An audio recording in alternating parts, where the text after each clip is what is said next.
సరే అర్ధరాత్రి మనం ఆటోలో వెళ్తూ ఉంటాము, లేకపోతే ప్రయాణం చేస్తూ ఉంటాము, అయితే ఎక్కడో కళ్యాణ మండపంలో వెళ్తాము, డోర్ వేసేస్తాడు ఎవరో ఒకళ్ళు హోటల్కి వెళ్తాము, అనుమానాస్పద వీడియోలు తీస్తున్నారేమో అని భయం వేస్తుంది, లేకపోతే ఎవరో వెంబడిస్తున్నట్టు భయం వేస్తుంది. పలు రకాల థ్రెట్స్ ఉన్నాయండి మనకి.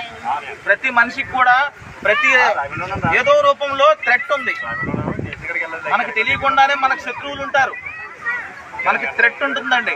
మన పిల్లలు స్కూల్స్ లో ఎలా చదువుతున్నారు, మన పిల్లలకు ఏడిపిస్తున్నారా, మన పిల్లలు ఉద్యోగం చేస్తుంటారు, మనకి తెలియదు వాళ్ళు ఏ విధమైన బాధను ఫేస్ చేస్తున్నారు, వాళ్ళు ఎలా ఉన్నారనేది కొన్ని సందర్భాలు చెప్పుకోలేని పరిస్థితి కూడా ఫేస్ చేస్తూ ఉంటారు తల్లిదండ్రులకి.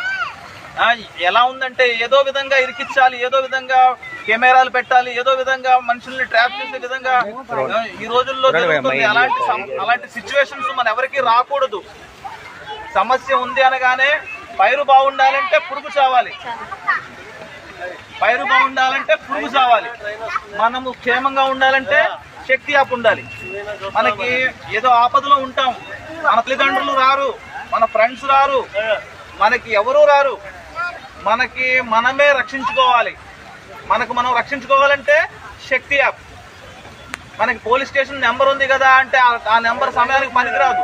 ఈ సోర్స్ బటన్ ద్వారా మనం ఆపదలో ఉన్నామని మన తల్లిదండ్రులకు తెలుస్తుంది. పోలీసు వారు కూడా కనపడని యంత్రాంగం కష్టపడుతుంది. పోలీస్ డిపార్ట్మెంట్ దీని మీద ఎవరు ఆపదలో ఉంటారో వాళ్ళని రక్షించడానికి పోలీస్ డిపార్ట్మెంట్ కష్టపడుతుంది. మీకు రక్షణ కోసం మీకోసం కష్టపడుతుంది పోలీస్ డిపార్ట్మెంట్, ఒక వింగ్.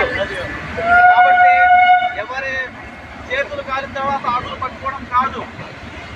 అర్థమవుతుందండి? మన యొక్క రక్షణ మన చేతిలోనే ఉంది. కాబట్టి ప్రతి ఒక్కరికి కూడా మీకు రిక్వెస్ట్ చేస్తున్నాం.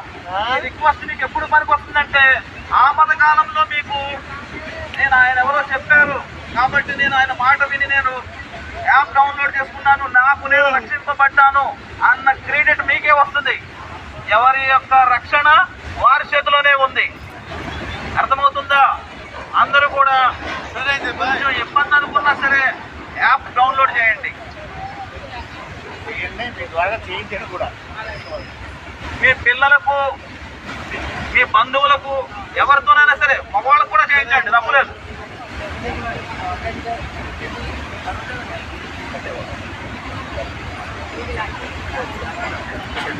కూడా వస్తుందా? లేదు, పెద్ద సెల్కి.